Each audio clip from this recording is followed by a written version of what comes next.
Punches with Scott and Ben.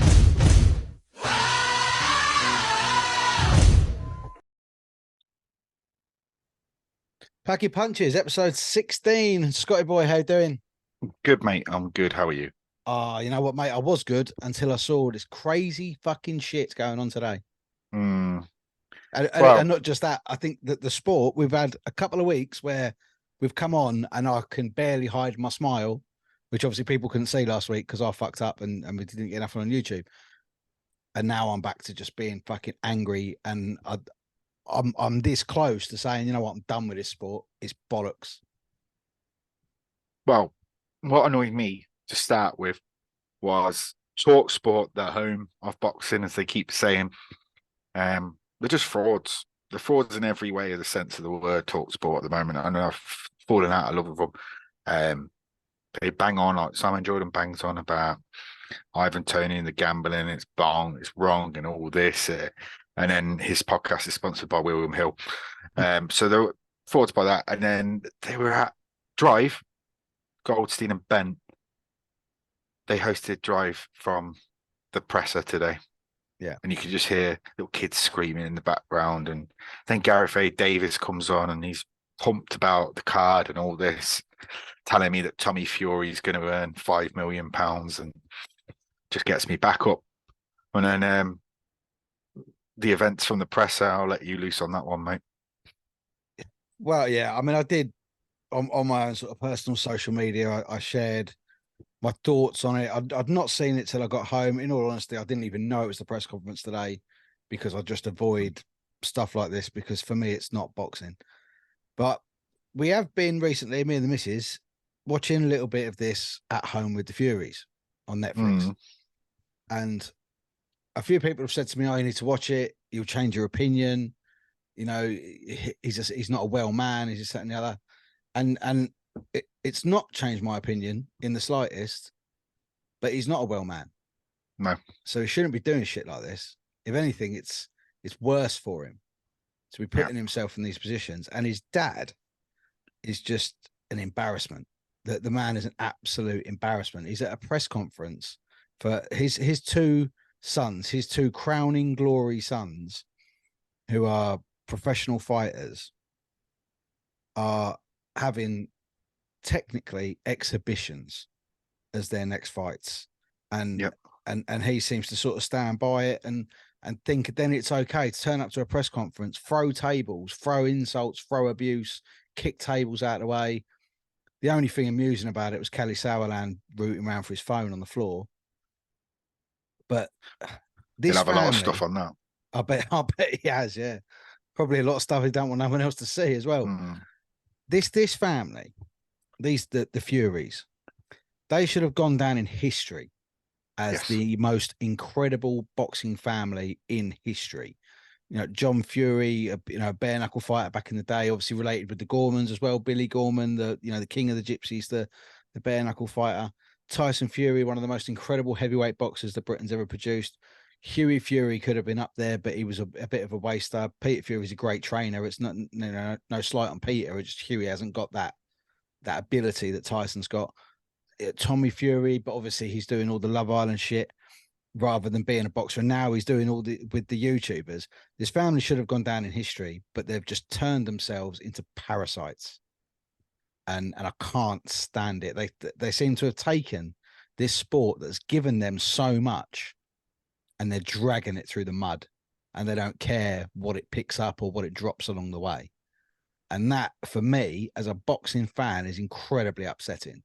When we've spoken to professional fighters who are in the early stages of their career and they are struggling like fuck. They're driving around when they're during their working day trying to sell tickets, not so they can fight. They'll only be able to fight if they can pay for their opponent. Yeah. And then you've got these idiots. And I feel like going over old ground when we went over it before. These idiots are making millions and millions and millions pretending to do other people's jobs. And yeah, it's got my goat today. I was really excited, looking forward to Usyk Dubois and talking about that fight. And this has just soured the week. I haven't watched it, and I don't think I will, because I don't have a very high opinion on him, and having people in my life that have got bipolar and that sort of thing, sometimes it just gets you back up when people use it as a little bit as a way. I'm not denying that he's got it. I know he has. I can see it. But there's also elements of you being a human being, and sometimes he isn't one of them. He is just purely out for himself, like his dad.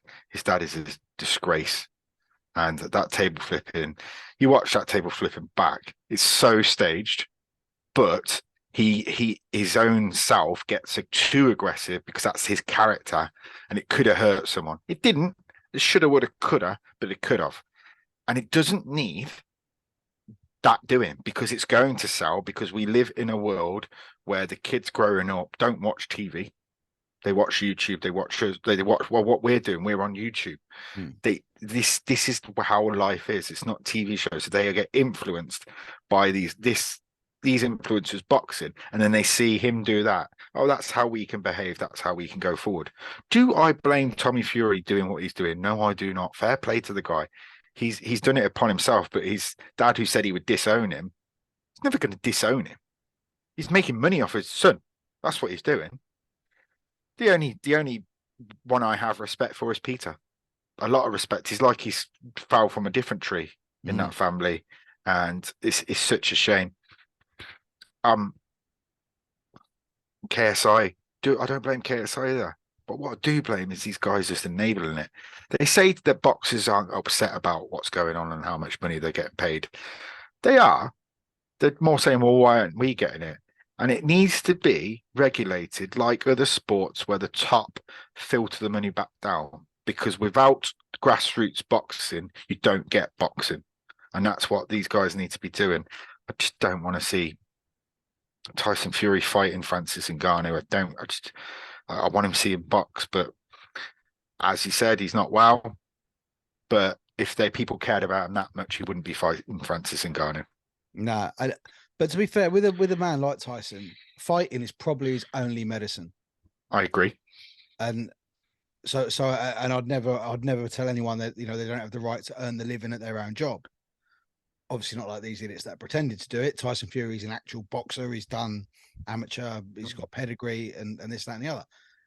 But yeah, from watching him in this documentary, yeah, he's not a well man, and I just don't think putting this spotlight on it is doing it any good. And you can say on one hand, yes, he's raising awareness of the mental health issues of as you said, he's got bipolar, he's got attention deficit disorder, and yes, raise awareness, by all means, raise awareness. But the parts of this documentary seem to be not making a mockery of it, but it's being used as entertainment. And that's not right, and that's not healthy for Tyson.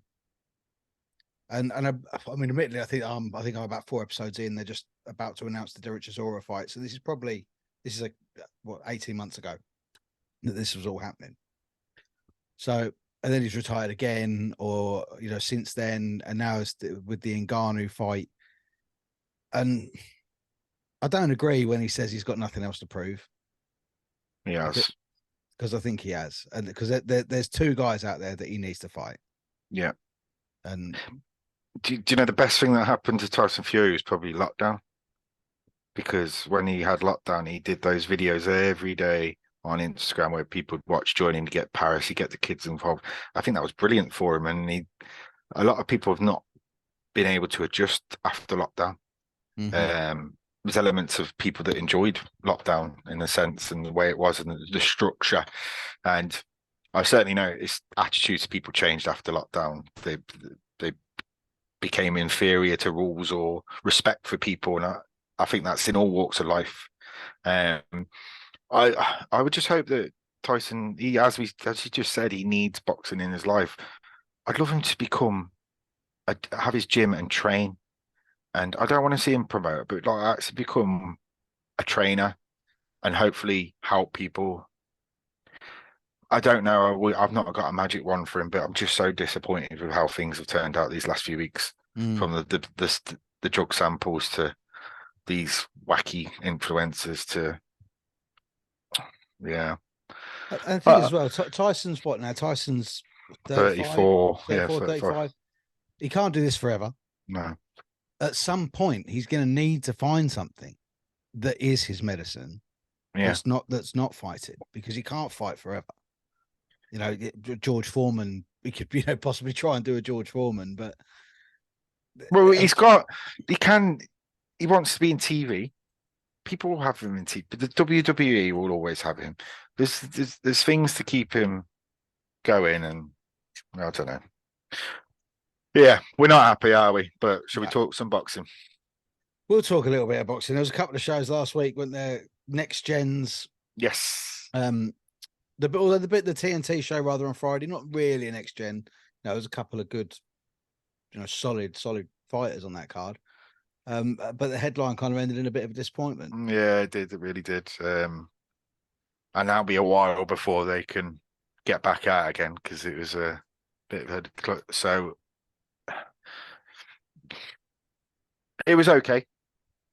But yeah, it's a shame, that one. Yeah, because I like McCann. I think super bantam. He's going to do well. And I've seen a few people sort of saying, oh, they thought he was actually behind at the time, and that it was a little bit of a sort of a homer result to ensure that they perhaps got a rematch out of it after it was stopped early because of the cut. But yeah, I don't think you can complain really with the draw. No. There was a couple of other good ones on there as well. I'm gonna have to flick to my notes because the names escape me. Collins did Hamza straight away. That was sort of third punch when it's 20 seconds into the fight. Yeah, didn't look that clean until you saw the reverse angle.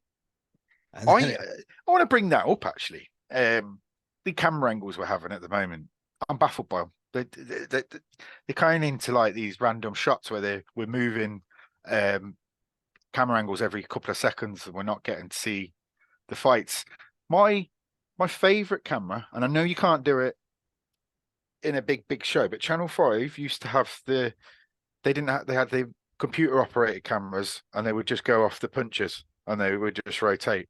I know it's not easy to do that in the big arena shows, but some of the camera work at the moment is just shoddy. It's lazy. It's not of a high quality like it used to be.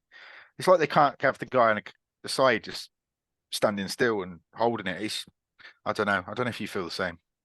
Well, I mean, from what I've seen at some live shows, when I used to go to the Matchroom shows when they were on Sky, they'd always have the boom camera, and that would always get really good angles. You'd have a guy standing in each neutral corner, and then the boom camera, and then obviously you'd get your camera and your sound into the trainer during the break. And it's some of it. I mean, going back to, even on, obviously this was on TNT, we go back to DAZN, to Joshua last week. That punch didn't look clean until you saw the other angle. No, so it's like the boom has been because people can't see. I'm paying 120 quid for this ticket and I can't see, or 200, etc. Purely that might be the reason, but it's been done for years, so it's a possibility. Yeah. But so that was a good finish though from Nathaniel Collins, and a big statement, because I think Hamza the odds were tight on that fight. Yeah, and it's what that was the British fight title or the Commonwealth title as well. So yes. The other one that I liked was Raven Chapman. Yeah, I thought she was very good. Yeah, unanimous decision. One of the judges had it a lot closer, but I think it was a very, very comfortable win. What I think she did, I think she let herself take some, because I think she's a solid girl and she's got a good chin. And I think she probably felt early on, you ain't going to stop me.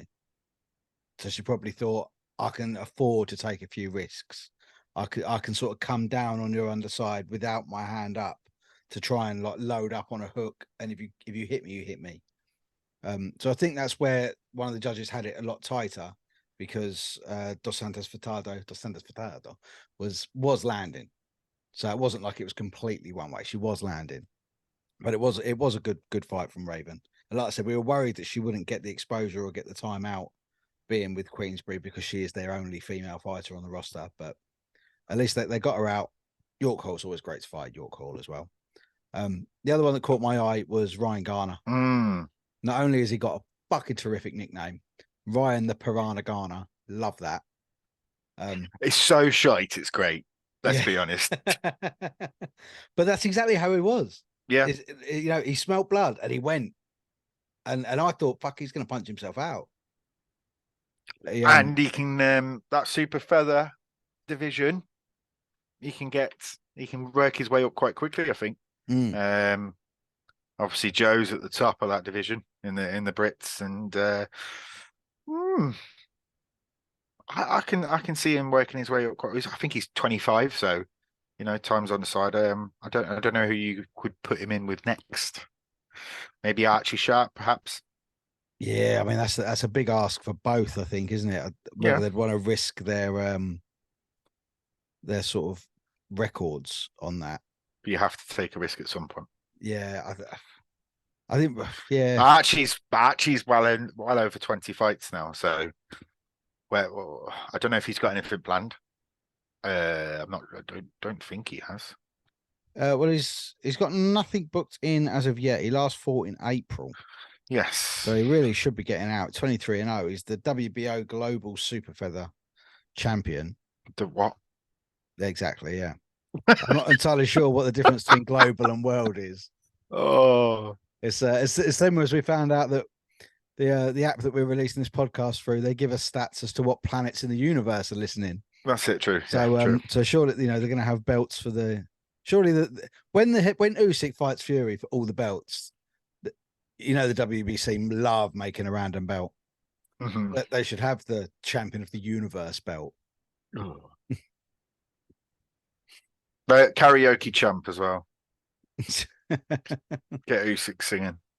Yeah, because I think after the fight you'd have to have a sing off, wouldn't you, between Usyk and Fury. It's I can't remember who I was talking to. I can't remember if it was you when we were talking about it. Who said that I don't think it was, because we both love Usyk, that they were kind of didn't really think he had a personality. What? And yeah, that's what I thought to myself. Now it couldn't have been you, because we both sort of said that. Derek. Yeah. And I just think, the guy, and I think it makes the guy a little bit more intriguing, the fact that his English is so bad. It is. And he's trying. Yeah. I think it was, who was it? He was being interviewed. Was it on IFL? And they're on about Coogan and Eddie having a face off, and he thought they were having a fight. And Usyk's like, I'll train you. And Coogan's like, what are you on about? And he was like, who are you fighting? It was just like, and Usyk's like, I'll train you. And then he's like, oh, okay, it's not that. So he's just, and Dave Allen says he's great. And no, when your English is so uncomfortable, you can't blag it. No. You can't blag a personality, because you'd be like, what the hell is he just saying? No, Team Usyk all the way. Yeah, and what he did when Lomachenko beat Luke Campbell in London, and then Bob Arum's in the ring, and he gets in the ring behind Bob Arum with his big wide eyes. And I forgot about that. Yeah. And I watched that and I thought, God, you know what? We don't deserve Usyk. It's just his world, and we're all living in it. I agree. He's a quality operator. Before we rock on to Usyk, because obviously that massive fight is coming up this weekend. There was the DAZN Next Gen show on Saturday night, which I think was up your neck of the woods, wasn't it, in Birmingham? It was. Fantastic performance from Yafai. I think this kid's special. Really. Well, he's now ranked two in Britain behind Sonny. Yeah, don't want that anytime soon. But it was an okay night of boxing.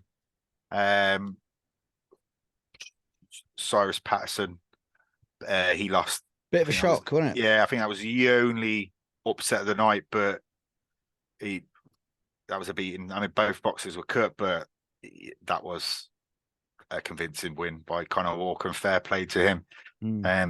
I've seen people touting rematch for that. I'm not sure that's probably no. That is not needed. It's not. It just take your medicine and learn from it. It would be my thoughts on that. Aaron Bowen. Yeah, similar as we were saying with Zach Chelly a few weeks ago, when he took that loss to Jeffers, don't bother rematching that. Just walk away, go a different route, maybe further down the line. you can look at sort of putting that one right. But Cyrus always seems to be in a war. It always seems to be a hard fight. From what I've seen of him, he seems to make it hard for himself. He's got a lot of ability, but yeah, he just likes to be involved in a tear up. Well, being put on your ass 3 times and a convincing loss on the cards before it was stopped, it should be a learning curve. You can't keep going like that. It's like how Joe Joyce has learned with Zhang. It's you eventually learn. You can't just rely on your face being punch bagged. No, another fighter that loves to use his face as a punch bag. I think we're going to get a trilogy, aren't we? Kane Baker and Jordan Flynn. Yeah, another it was draw. A draw. I don't know. I don't know if what I had it, to be honest. You can say for either way, I think. It was tight. It was tight. Maybe and the point deduction just swung the draw. So yeah, I didn't score it live. I scored it sort of watching it after, having already known it was a draw. So I think I kind of had a bit of a subconscious. Yeah. That I thought I already knew it was a draw. Solomon Dacus flattering to deceive yet again.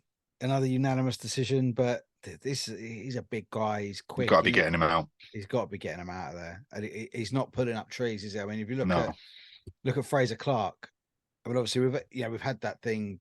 Fraser Clark, Fabio Ward did not happen. We've gone a different route. Clark's now fighting Dave Allen, but when he fights these early stage journeymen as a heavyweight, and he fought Bracamonte and he got him out of there in 2. That's a statement. Correct. We haven't seen that yet from Solomon Dacus. No, at all. And it's not. To be fair, I've seen him live twice. It's not exciting. It doesn't look like it's coming either. No, and he's about to hit the big 3-0 as well. So, but he'll say, "My record's clean, and we'll go again." I didn't see. I think it was a couple of the fights. I didn't see any of them. You said Aaron Bowen got a good knockout win. I think the really, really impressive one was Ibrahim Suleiman. I didn't see that one. Really impressive. Came out all guns blazing, but not wild. Very controlled. One for the future, definitely. But a good next gen card. And like you say, I mean, Galawia 5-0 now. People were screaming terrible matchmaking, but what are you supposed to do? Tommy Frank was like 15-2, I think, going into that fight. So he just, what's the word, swarmed him, didn't he? And that was it. Yeah, the speed, and power. I hope that they get it right. I don't know where he's going to go next. I really don't know. Well, the path isn't long, is it? Down at those weights, the path is not long, and I mean, you could quite easily within 12 months say that he should be fighting up at the Sonny Edwards, Bam, Julio Cesar Chavez. He should be up there. Well, say in a year's time, he looks got to be looking to fight the loser of Sonny Bam. So Julio Cesar Martinez, not Chavez. Tripped myself up there. Just sounds like the boat on Rush Hour 2. I hope you've seen that. And I haven't actually. What is that? Is that Jackie Chan and Chris Tucker? Yeah. I've not seen that one. Wow, disgusting. Anyway, you throw me off now because that's your homework for this week. Anyway, Sonny, well, he's going to fight Sonny eventually, isn't he? If Sonny can be bothered, if Sonny wants to give him it, Sonny will just say, "I'll beat you up. It's fine, don't worry." Yeah. But yeah, it's not his fault. He's the size he is. Not as if he can bulk up. No, because and they did him dirty, I think, in the post-fight interview where they put him at kind of like the pinnacle of a triangle of absolute giants. Yeah, and he looked like a wee small child on an afternoon out. But he could hit me 4 times. I wouldn't even notice if it happened. So that quick. The speed and the power is just phenomenal down at that weight, and that's what's going to make him a star. That's what's going to make it. That is, to be fair, I don't think the Tommy Frank fight was bad matchmaking. I just think he's that good. Yeah, but that is what makes him so hard to match. And being from Birmingham City fan, job done. But all the Yafai lads have had big followings. Yeah, And they're nice, likable guys as well. They're good guys with good values, been brought up well. Yeah. And they've got fantastic ability. And all of them have had international success before turning professional. So, yeah. And what a nice headline in your 5th fight in your home city. Within his debut, a 10-rounder. Yeah. That's his it's a bit. It's a head. Nah, come on. I know someone who knows him, and he says just normal guy. He's very talented. So fair play to him. Yeah, absolutely. We'll move on then, mate, to this weekend's boxing. We have heavyweight boxing. We have the unified world title fight between Alexander Usyk and Daniel Dubois for the IBF, the IBO, the WBA, the WBO, and the Ring. I think are all on the line for this one. Daniel Dubois is a mandatory for Usyk. He's not had a voluntary yet, technically. I suppose the second Joshua fight might well have been a voluntary, but it was Joshua's rematch clause from losing the first one. So, yeah, I remember we spoke about this a few weeks ago, and you sort of like took me back by you said that Usyk was going to come out and do him in 3 rounds. Yeah. Are you asking me if I've changed my opinion? No, because I don't think you have. No, I haven't. Definitely not. And nothing from Daniel Dubois has given me any confidence that he'll be anywhere in this fight. You have frozen, no, by the way. Oh, but Simon Jordan. We've spoke about Simon already today, sort of trying to pull the wool over people's eyes in the boxing world. He thinks Dubois has got the puncher's chance. Well, he said that when he fought Joyce, and they were all their talk sport were, "Ooh, Daniel." They were. And then look what happened there. Frank Warren telling me that he's got this, he's got everything. Are we forgetting that Joe Joyce busted his face up beyond recognition? Yeah. Are we forgetting about that? Look, I like Daniel. Seems like a great guy, but this is a fight this isn't about people's personalities, and he answers to any questions. For me, he's a rabbit in the headlights, and he's had a very fortuitous path to get to where he is. He took the right path, and fair play to his management team for getting him to a world title for the route he took to get the super. But there's levels, and I don't think he's at this level. No, I'd be inclined to agree. I don't really give him a puncher's chance. And Usyk has come out this week and said he held back in the Chisora fight. He thought the only way he was going to make Joshua think, yeah, I'll fight him, was by performing poor.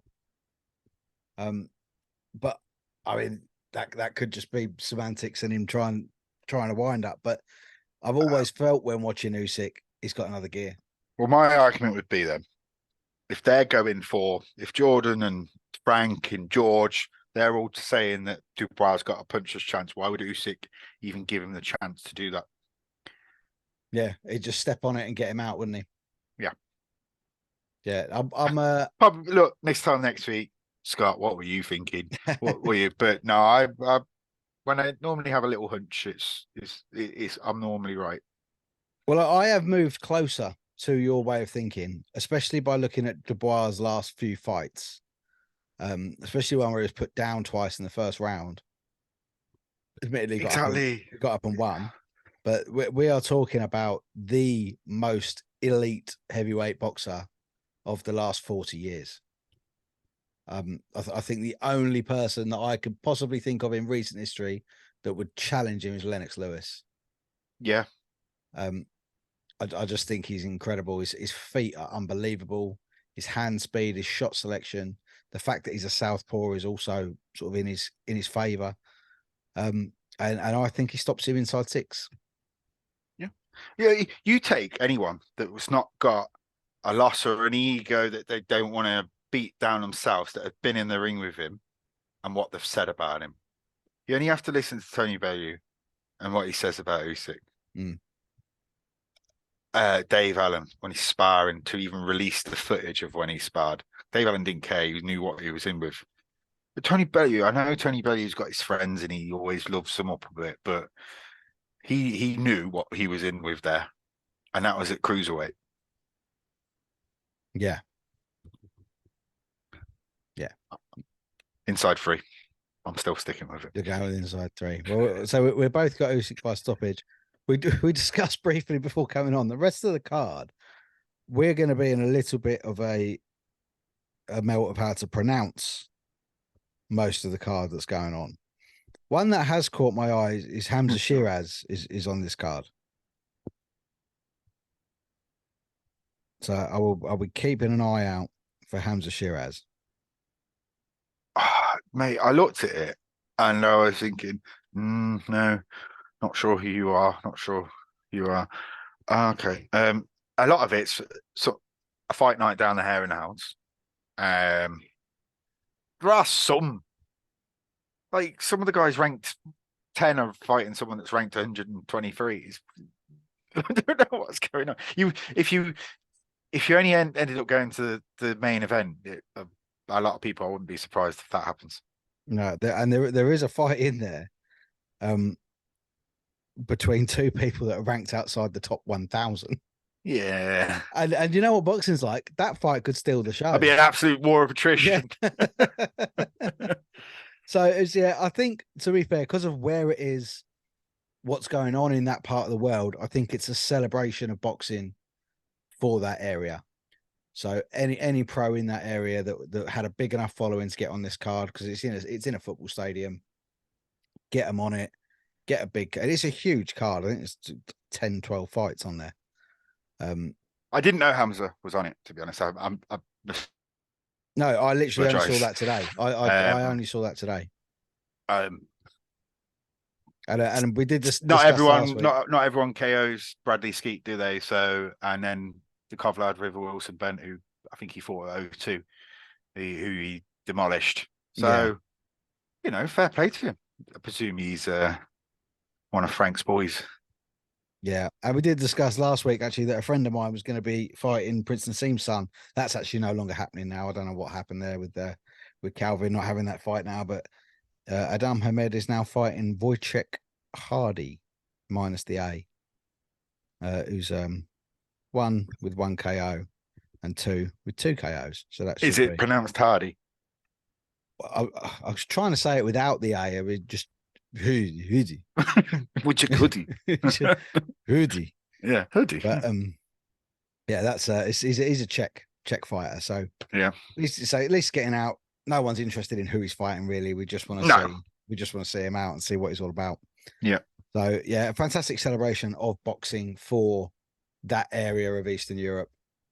Yeah, because there's a lot of Ukrainians residing in Poland. Yeah, it's very close to the border as well, isn't it? Yeah, so no, fair play. I'm not going to slag off that undercard. I'm just glad there's a heavyweight boxing match on. Yeah, like I said, I mean, being where it is, we were never going to know everybody on the undercard. No, and we're no casuals. We follow a lot of people fighting in a lot of places all over the world. But yeah, fair play to all of these guys, these local fellas getting themselves on this big card. Absolutely fair play. I think it's going to be a terrific show. I think the atmosphere is going to be electric. Especially, I can almost feel the emotion coming now during the Ukrainian national anthem. Mm-hmm. And I mean, Usyk is like stone. You're not going to see that affect him. No, God, no. I'm looking forward to his ring walk. I'm expecting something incredibly traditional. Yeah. From him. God, yeah. And he's just, I can't really lay enough superlatives about the guy. I love the guy. I think he's terrific. Yeah. I can't add anything more to that.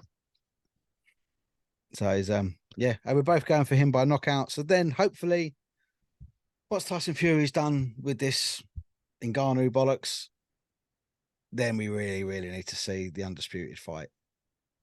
We need to know who's the best, who is the best, in this 5-belt era where I think even Trevor Bryant is still holding a version of one of the belts. Or is that what Dubois won and he's now got this? No. Yeah, Dubois got it.